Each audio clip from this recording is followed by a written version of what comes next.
Hello, my name is Jason and welcome to Designcast. It's a podcast where I interview a wide range of guests and ask the question, how do you design education? Why is this important? Students all learn differently and need varied teaching methods to be successful. It is more important now than ever to accommodate and personalize education for all students as much as possible. I use my 25 years of experience as an educator to ask questions and to learn about the exciting things people are doing to provide for all students and their unique perspectives. Each episode, I chat with guests from all over the world, from classroom teachers, authors, consultants, and beyond. We chat around a range of topics that we feel are important right now. Will you join me in this journey to learn and grow together? If it's your first time here, welcome. Thank you so much for taking the time to check it out. If you like this podcast, please leave a review, rate, subscribe, share, and download from your preferred podcasting app. This helps the podcast get discovered by new listeners. Also, please use the hashtag Designcast when discussing your thoughts and feedback on your favorite social media platform. To connect with me, I would love to hear from you. Thanks for listening. So let's get on with the episode.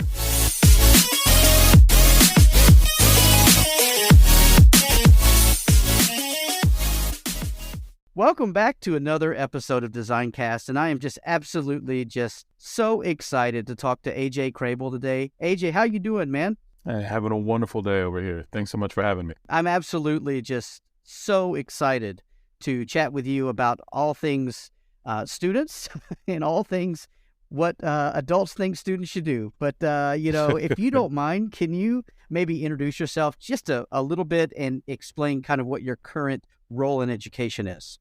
And again, thanks for having me in the conversation.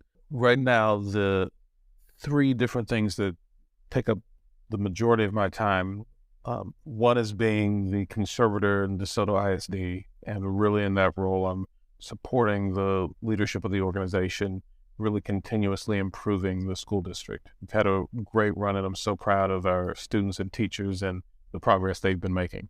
I spend a significant amount of my time as a coach through the Council of Great City Schools, and in that capacity, again, working with school system leaders across the U.S.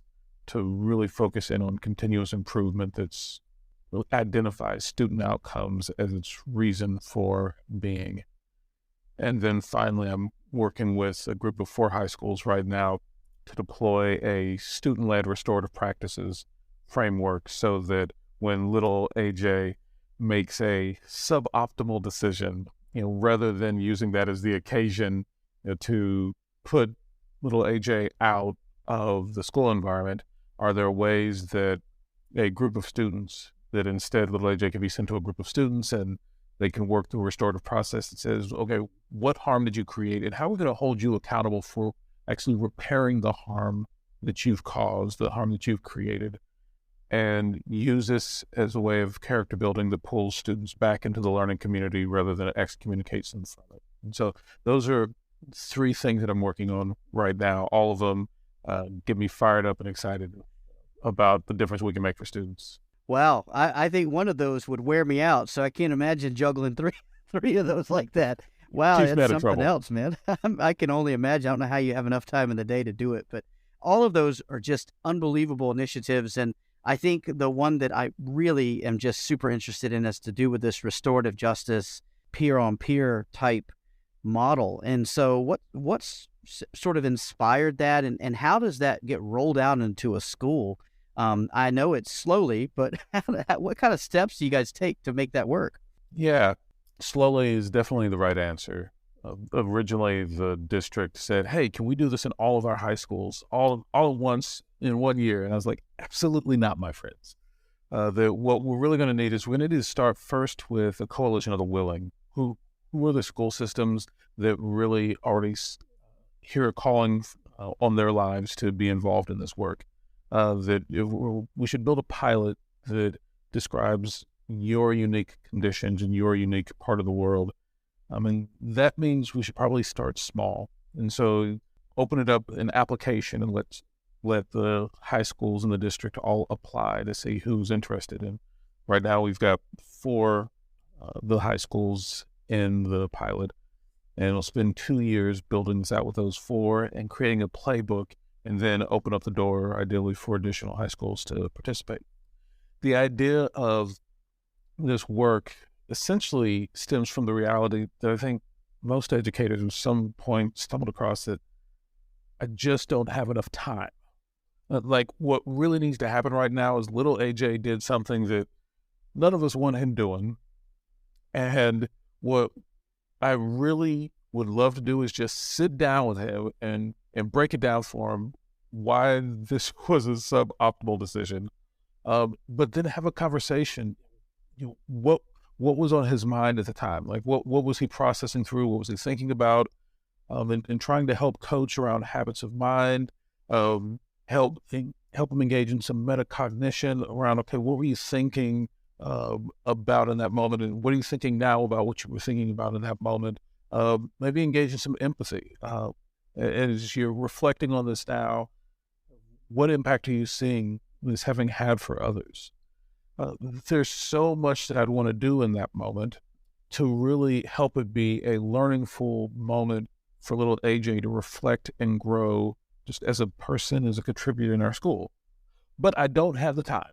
Like, if I had the time, that's what I would do. But the reality is I've got 27 other little AJs sitting back here.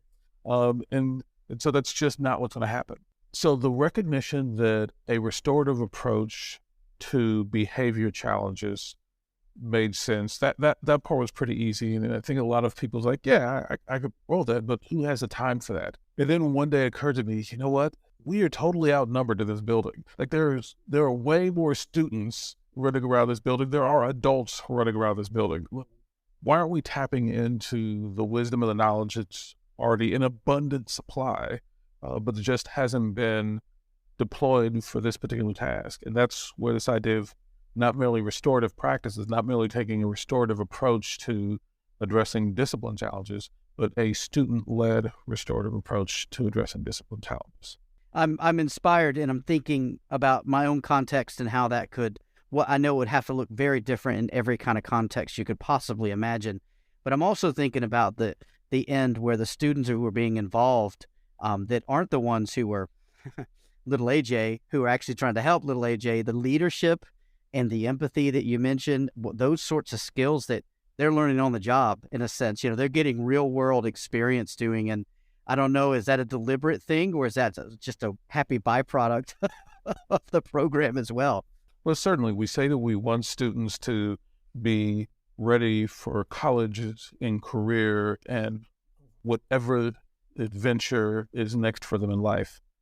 Well, then that means we actually need to prepare them for that. And being able to work well with others seems to be a relevant skill. I don't think it makes sense to just assume that every student has exactly what they need in that area. And so when we see behavior challenges, to me, that's an indication that, in this particular area, they're not ready to go out and be a great colleague and a great coworker and a great entrepreneur and a great student. And so I would just encourage us to treat it like any other subject in schools, that if little AJ takes a math quiz and completely bombs the math quiz, our resultant response isn't, well, let's just kick little AJ out of here for 3 days and figure out if, while sitting at home, little AJ masters algebra. Like, that's not our response when little AJ flunks the math quiz. Instead, our response, the healthy, normal response is, you do, in fact, have to hold little AJ accountable for the fact that they flunked the math quiz. That score is probably going into the book. But then we do some reflection. Okay, what'd you do that worked? What didn't work? We do some reteaching. Okay, now that we understand what gap there is, we reteach, and we provide some additional instructional strategies to try to figure out how did we not get that lesson learned. And then after little AJ's been leveled up in math a little bit, then we're going to give them another quiz, see if they actually know this stuff. And so all I'm suggesting is that we consider that behavior isn't significantly differentiated from this approach in schools, is that when little AJ flunks the behavior quiz, then we certainly need to hold, let's say, accountable for the reality that flunk to the behavior quiz, that they did in fact create harm, and they have to be accountable for that. And I think a critical part of training children to be really fully ready to be successful on their own terms in life is that you do have to understand that actions have consequences. And then when you make certain choices, you have to be accountable for that. I think that's an incredibly healthy expectation to have for children. I think it's an incredibly healthy expectation to have for adults. So part of being human is you make choices. Some days it works out the way you intend, some days it doesn't. And ultimately you should be accountable for that, whichever way it goes. And then whatever the next logical step is, take that. And so having those type of conversations and having that type of system in place in schools, to me, is incredibly consistent with the reason that we have schooling in the first place, to really position young people coming up to be wildly successful as they go into their life beyond school. Yeah, thank you for sharing that with me. I'm really inspired listening to that, and in reading sort of your website and learning about your work, and then listening to this, I'm hearing a lot of student-centered language and a lot of student-centeredness. And I know you do a lot of work with higher level people and groups in schools and in school districts and even, school boards. And we were talking even before we started about how often as adults, because we're educated and went through school, we think we know what's best for students. And I'm wondering about the work that you do, bringing and educating the adults on what the partnership that should be education, the partnership between students and making sure that we're not just imposing a one-way street, on our students, but we're actually involving them in the process. So what sort of work do you do with that? That is much the challenge. And so there's actual reason that while deploying student-led restorative practices, that actually start with training the adults first, is providing training for, and when I say the adults, I do mean all of them, all of the adults in a school building. And if you are an adult and you're in any way compensated to be in a school building, then I think you should be at the table, that you should be part of the conversation of student-led restorative practices. This is something for all of us to be invested in, not just, the counselors should know about this. No, that this really has to be a conversation that all of the adults in the building are part of. I was working with a principal once to deploy this work. She's like, so when you say everybody, who do you mean? I was like, well, I don't know. I mean everybody. So you interpret that as you will. And so she's like, so you mean food service? Yeah. And are they human? Yes. Then absolutely, they should be part of this. Custodial? Yes. And so just every single person that's in the building. And the part of the reason for that is because this is a very different way for a lot of folks about thinking about how to address behavior than what schools are often doing. And so if we're going to have a shift in practice that is as significant as this, it's helpful to give the adults plenty of time to learn it, understand it, and begin to have an affinity for it before you even start training the students. Because my experience of working through this over time is that it's never been the students that have begun to make a student-led restorative practice initiative not work out.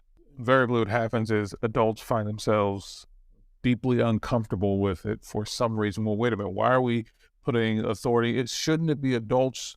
How can you trust children with this? And a lot of those type of conversations. And so taking the time to allow adults to be on their own learning journey, that actually, these are things that students can do. There's actually a lot of things that in a school system we could hand over to student wisdom and student decision-making if we were really open to it, that if we actually invest the time to provide students with the training, they could probably run the entire school, and there's very little that we couldn't ultimately turn over to them, and that we'd learn something from having done so. But that idea of putting authority in the hands of students in an area as critical as behavior just seems really scary to a lot of folks. And so spending time working with all of the humans in the building, all the adults in the building, to get comfortable with what is it we're trying to accomplish here and why. What are some of the safeguards that keep this from going off the rails and whatever other things people might be worried about. And so that's a large part of the work up front is actually for student-led restorative practices. A large part of that upfront work is working with the adults and giving them a chance to really understand the work and embrace it before we roll it out. The handing over of that power is scary. It can be messy. I think there's a fear of, if I do this, then will I be needed? That's part of, do I need to come to work? I think that's probably a little bit of the fear, but more than anything, there's the power part, right, of being able to feel that they have the experience and the wisdom to do that. So, AJ, that's great, man. I know we could talk all day about this. I want to hear about this book that you've just put out. Can you tell me a little bit about that? Yeah. So I often think of myself as just an old child. Working with young children versus old children, or really old children. To me, it's all humans. And so how do we set humans in a system up for success? Is really kind of what's at the core of my work in the variety of ways that I get to serve right now. And so I see a lot of kinship between the student-led restorative work I do and the work I do supporting and coaching school boards. And in both situations, we're trying to figure out, how do we make more optimal decisions? And so this book is really a culmination of that journey that I've been on for quite some time now. And what happened was I started learning about governance when I joined the school board, and things were not working at all the way that any of us wanted it to work. And so it was either lean into the system that we have or really start over from scratch and create something new. And I'm fortunate that I served with just some really amazing folks who said, let's start over, let's create something new entirely. And so we became students of governance, not anything any of us ran for the school board to do, but just recognizing that the current way of being of the school board just wasn't serving children. It certainly wasn't serving us. Like, no one was being served by this. And so we engaged in this multi-month process of learning everything we could about school boards and the process of redesigning our own. That worked out for our students. We made tremendous changes to how we govern, and in the years that followed, we saw tremendous improvements in student outcomes across literacy, numeracy, college career readiness, and so on and so forth. And as a result of that, people started calling saying, hey, we saw that you all did something. What can you come do for us? Can you help us understand the improvements you made? And so that's what began my journey of coaching other school boards as well. This book then is all about, what did we learn? And after having coached dozens and dozens of school boards from across the country, as small as 150 students, as large as over 300,000 students, and everywhere in between. What are the key learnings? And what it really boils down to is that improvement in adult behavior in the boardroom actually has a lot in common with improvement in adult behavior in the classroom, is that you want to be on this continuous improvement journey. And so the book really describes, what does a continuous improvement look like in the context of a school board? That it actually shares a lot with what continuous improvement looks like in the classroom, but there's some variations. And so this book tries to capture that. And so, great on their behalf, why school boards fail and how yours can become effective. It really looks at what are some of the conditions that cause boards to stumble, and then what's a continuous improvement process that can really allow them to be great on behalf of the students they serve. It sounds like that you guys thank you for sharing that with me. It sounds like there was a lot of courage and bravery that had to take place among you all to have that discussion, to start that, and to be, to model lifelong learning habits. That really is what we're expecting from our students, right? And so I think that's really great that you didn't stop didn't stop learning because you finished school, right? Right. It's over. We're done here. It's over. We're done. I'm done. I'm through learning, So I think that's great that you guys do that.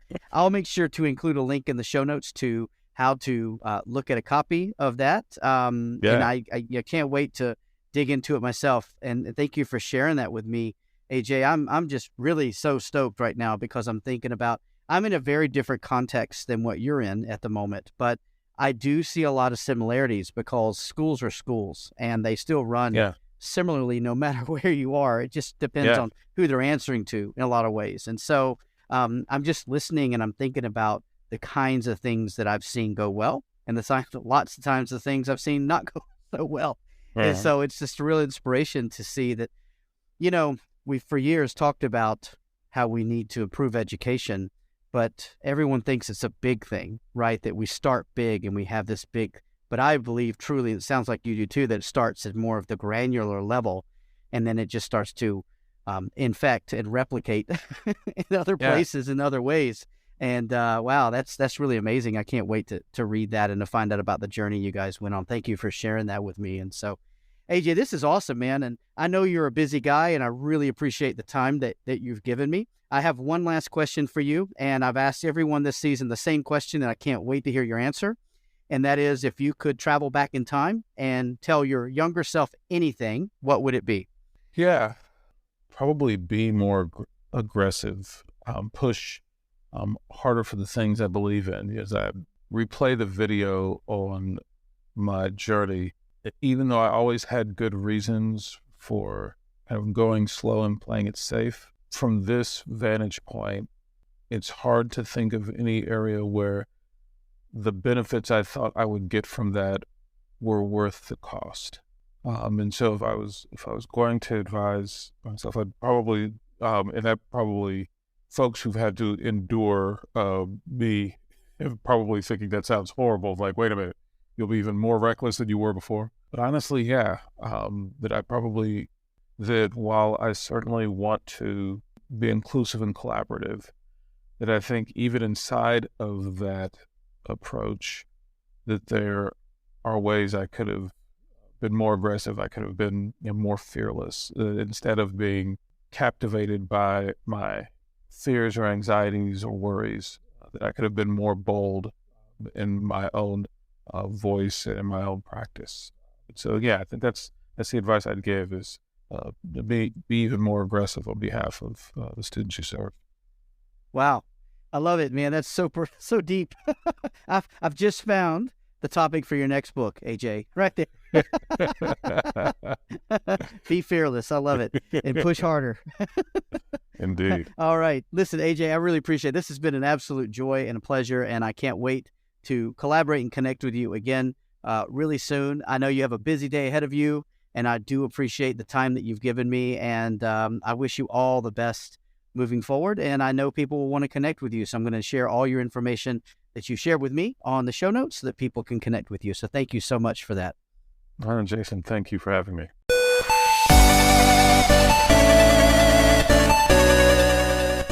I hope that you enjoyed that episode of DesignCast. Again, I'm Jason. I am the creator and host and one-man band when it comes to this podcast. I sincerely hope you enjoyed it, and please share it with your colleagues and friends and help me network with those folks who you think will benefit from listening to this podcast. If you own a company or you have connections where you would like to partner with me in this podcast, whether it be sponsorship or product reviews or any other possible services, please reach out to me. My contact information is in the show notes, and I cannot wait to hear from you. I only do this because I love talking to people and I love sharing my passion with all the listeners. So if you are interested in possibly being a future guest, please reach out and get in touch. I can't wait to hear from you. I really want to hear about how this podcast and its guests are helping you become better or to enrich your lives. Thank you so much for listening, and until next time, be good to one another.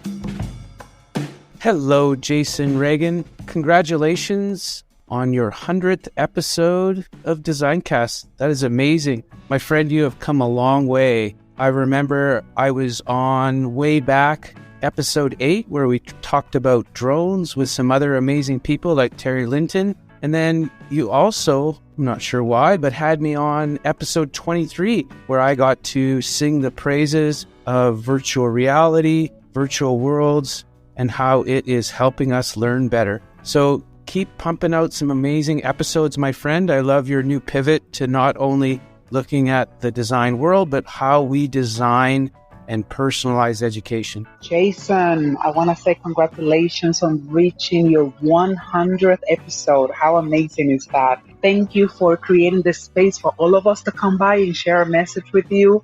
Education is now even more important than ever. And I want you to continue doing what you do because a lot of us are relying on you and your expertise. So thank you. Congratulations. Felicidades. I'm so excited for you. Thanks for having me. This is Elaine, and I hope we connect soon. Hi, Jason. It's Jarrett. It's always been great working with you as a colleague, either as a teacher or through Ivan. Podcast has been great to see you face to face virtually because we haven't been able to see each other for a couple of years now in person. So I think that's great that we can have that opportunity to talk with each other online. It's just fun just shooting the breeze with you. I really appreciate you having the DesignCast to talk best practices in the teaching world today. So all the best to you, and thanks again. Hey, Jason, what an accomplishment and what a milestone, 100 episodes. That's amazing. That's 100 times you have gotten on the air and you have allowed your voice to be spoken and heard by so many that need it. We each have such unique individuality and style, and the way that we are designing our lives as educators and getting that word out to our students that they are valued and worthy and amazing. There's just nothing like it. So thanks. Hey, it's Jonathan Nelda here from STEM Punks. And listen, I had a fabulous time chatting with Jason on the podcast and super excited to be able to celebrate 100 episodes. And just what I want to say is how unique and fantastic it is that Jason gives back so much to the design community. Obviously, he's teaching full-time and handling all that, but he's also running the podcast. He's constantly sharing online tips and ideas and supporting everyone. So well-deserved for the 100, and here's to many more, mate. Cheers. Jason, Linda Keene here from Chicago, the School of the Art Institute of Chicago, and Milwaukee Next.cc Steam by Design. I think that your DesignCast is an amazing resource for design educators and educators all over the world. I have watched several of them, and I am reminded again that I have many more to watch. I love learning from other people and finding out what works with them and activating human imagination. It is more important now than ever before. And education has to share design of the built environment with the natural so that we can build a better world together. Thank you, Jason. 100 episodes? Wow, Jason. I'd celebrate this milestone by making you a giant pizza, and then I'd throw in for dessert some cinnamon rolls smothered in orange zest, cream cheese icing. I don't know why, but I'm suddenly hungry, just as I'm sure your many listeners are hungry for another 100 episodes from you. Jason, thanks so much for all your fascinating and informative podcasts. Please keep them coming. Hi, Jason. This is Tamar. I'm very, very happy to hear that your DesignCast has completed its 100th podcast episode, and it's been a privilege being a part of this program. And listening to educators around the world from various locations and demographics helped us truly understand the challenges that they faced while teaching the same discipline that we teach. We were able to solve a lot of problems indeed listening to their solutions. So keep doing this great work that you're doing. It shows that learning is absolutely effective in bringing in positive changes in an environment. And this is a real-time example that we are seeing through your episodes. All the very best to hit 1,000 episodes in the future. Would like to be a part of it sometime soon with updated knowledge and interesting stuff to share. So keep rocking. All the best. Hey Jason, it's Tony Ryan here from the Design and Technology Association in the UK. 100 episodes is blinding. I'm coming behind you with Design for Life, but I'm still 30 behind you, so a long way yet. Jason, congratulations! It's an amazing podcast. It gives me it's on my must-listen list, and it gives me a real international perspective, not just on design and technology, but on wider STEM education. And it does what you set out to do with it, which is to bring a community together who are united in one thing, and that's just helping young people to get the best education in this sector that they possibly can. So keep up the good work, my man, and I look forward to catching up soon. And congratulations, and here's to the next 100.